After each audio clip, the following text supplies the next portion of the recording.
Se você assistiu o seriado You e ficou com dúvidas sobre o comportamento de stalker, nós vamos discutir agora nesse vídeo as principais dúvidas enviadas pelos nossos usuários.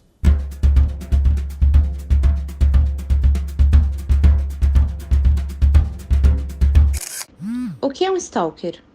Stalker, na verdade, ou perseguidor, é o que a gente se refere para um padrão de comportamento, um comportamento disfuncional, e ele não é uma coisa que a gente refere para um único diagnóstico, por exemplo. Então, existem uma série de diagnósticos psiquiátricos que podem fazer com que uma pessoa tenha um comportamento de perseguição, um comportamento obsessivo. Então, o stalker, existe algumas definições que elas vão variar de acordo com a legislação de cada país. Tem país, por exemplo, que fala que são comportamentos intrusivos, indesejados, em que o indivíduo ele vai se colocando na vida de uma outra pessoa, de maneira a prejudicar essa outra pessoa. E aí, dependendo do país, vai definir se isso tem um período de 1 semana, 2 semanas, 1 mês, se tem que ter um risco iminente à integridade física da outra pessoa, ou se é só o incômodo que a pessoa vai sentir de ser perseguida. De modo geral, a gente fala que são definições que podem variar de país para país, mas se referem ao mesmo tipo de comportamento, que é a sensação de você ser perseguido, né, por um indivíduo que fica se colocando na sua vida sem a sua permissão. Como saber se estou tendo comportamento de stalker ou se alguém está realmente me perseguindo? O que fazer nesses casos? Eu acho que existe o limite aí do que cada legislação vai colocar, né? Então, em alguns lugares em que para você ter a questão da perseguição, você precisa que a pessoa tenha causado algum prejuízo físico ou material na sua propriedade, mas de modo geral o que a gente coloca é que se você ultrapassa o limite da privacidade, do incômodo da outra pessoa, esse comportamento ele é deletério, né? Ou se você se sente invadido de alguma forma. E se mesmo diante de você colocar o limite, reforçar esse limite, a pessoa ou você continua ultrapassando essa barreira, esse é um comportamento, não necessariamente é um comportamento de stalker, um comportamento de perseguição, mas é algo que a gente tem que tentar procurar ajuda. E aí a ajuda de um profissional, de um psicoterapeuta, de um psiquiatra é sempre bem-vindo para tentar entender qual que é a origem desse tipo de comportamento.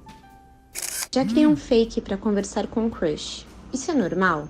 Não consigo parar, o que devo fazer? Hoje em dia, com a questão das mídias sociais, você criar um perfil falso, uma conta falsa para dar uma espionada na pessoa que você tem interesse, é uma coisa relativamente comum, né? Não necessariamente isso é um comportamento patológico, um comportamento disfuncional.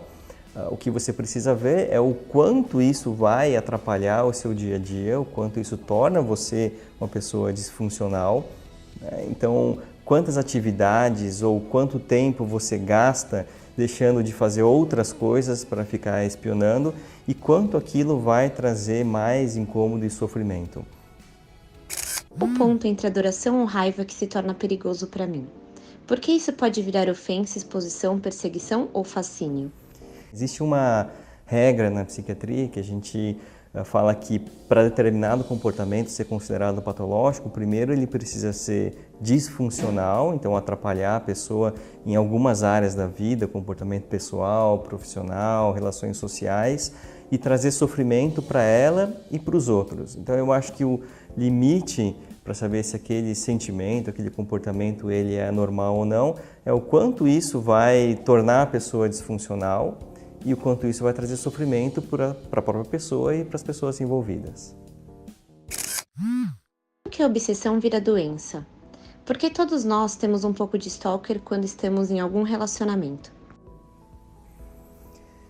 Todo mundo que está em algum relacionamento, não só no relacionamento, mas o que as pessoas mais têm medo é do desconhecido. O que a gente mais quer é conseguir ter o máximo possível de controle sobre a situação. O que a gente sabe que nunca vai acontecer com 100% de certeza.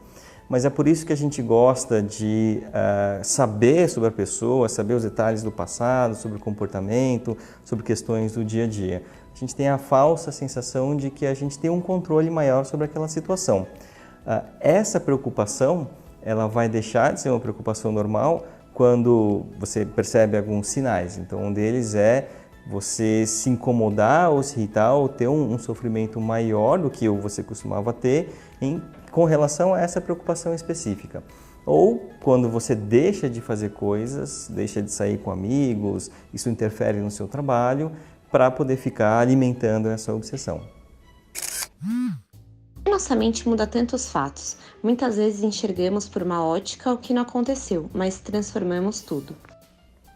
Por que a gente interpreta os fatos de acordo com a nossa ótica? Primeiro que a única forma que a gente tem de interpretar o mundo é através do nosso próprio aparelho psíquico.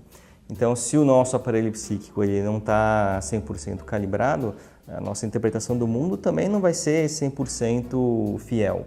Tem vários quadros, por exemplo, que podem alterar a percepção que a gente tem dos fatos. A gente sabe que quadros de depressão, por exemplo, fazem com que as pessoas elas interpretem estímulos ou situações neutras como sendo situações negativas. Alguns quadros de comportamento de perseguição, eles são resultado de transtornos delirantes, que pela própria definição a pessoa ela tem uma crença que ela é incompatível com a realidade, ela é irredutível e mesmo assim a pessoa acaba interpretando aquela situação da maneira com que se encaixe dentro do seu delírio. Um dos delírios pode ser o delírio de ter um relacionamento com alguma figura pública. Então, esses stalkers, perseguidores de celebridade, uma boa parte deles tem um componente delirante por trás. Se esse tipo de comportamento, ele não necessariamente precisa ter um diagnóstico psiquiátrico por trás. Então, se você gosta muito de alguma coisa, é mais provável que você interprete aquilo de uma maneira positiva. Então, você interpretar o mundo, alguns fatos, de acordo com o que você pensa, ele pode ser muito relativo. Sinto uma sensação de poder e prazer ao stalkear, como se eu me sentisse segura sobre o que virá a seguir com a pessoa do meu relacionamento. Preciso de ajuda? A sensação de segurança que a pessoa pode ter quando começa a investigar, ou stalkear, ou perseguir alguém, ela vem muito porque a gente gosta de ter o controle sobre a situação.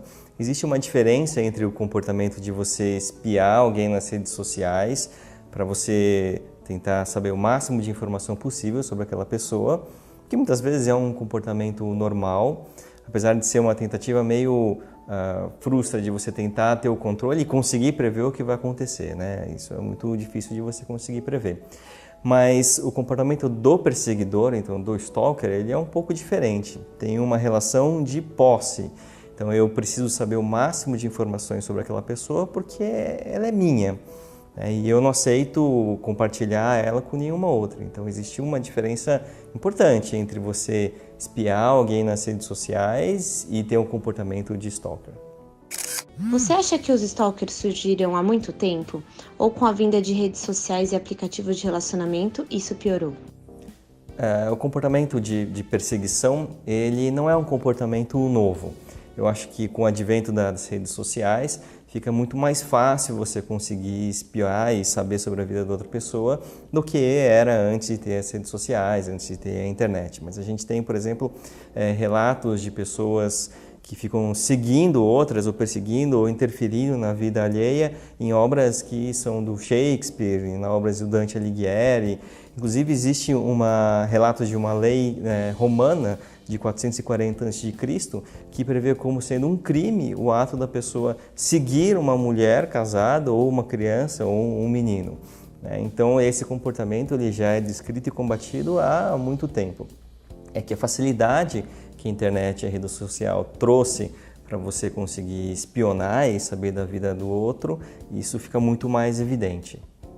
Existem 3 formas da gente olhar para esse comportamento de stalker, de perseguição, e tentar combatê-lo. O primeiro é quando você olha pelo lado da vítima, e aí o que a gente tem de estratégia é principalmente aumentar a resiliência da vítima através de psicoterapia. A gente sabe que uma grande quantidade de pessoas que são vítimas de stalker, elas acabam desenvolvendo transtornos mentais. Existe um estudo falando que 75% das pessoas que são vítimas de stalker têm algum critério para algum transtorno mental, principalmente relacionado com depressão. Então a gente tem que fornecer ajuda e apoio psicológico e psiquiátrico para as vítimas. Quando a gente olha para que ação a gente vai fazer para o stalker, para o perseguidor, isso depende muito do quadro que vai levar a esse tipo de comportamento, porque existem diferentes patologias que levam o indivíduo a ter um comportamento de stalker. Por exemplo, quadros delirantes, eles melhoram muito com internação, com medicação, né, com tratamento de psicoterapia. Alguns quadros de transtorno de personalidade precisa que a pessoa vá fazer algum acompanhamento em psicoterapia. Então você vai tratar a causa de base desse comportamento. E a gente pode olhar também pelo ato, né, que é a ação que a gente toma no ato da perseguição. E isso vai ficar de acordo com a legislação de cada país.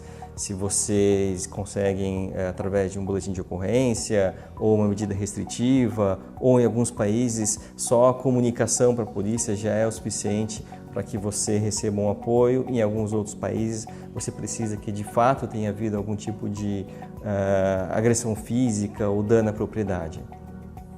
Então, o que a gente tem que pensar é, se você tem esse comportamento e você acha que esse seu comportamento de perseguição está um pouco fora do controle, ou se você é vítima desse tipo de comportamento, a coisa mais importante, primeiro, é procurar uma ajuda psicológica e psiquiátrica e depois tentar se prevenir e se defender de todos os meios legais que você puder.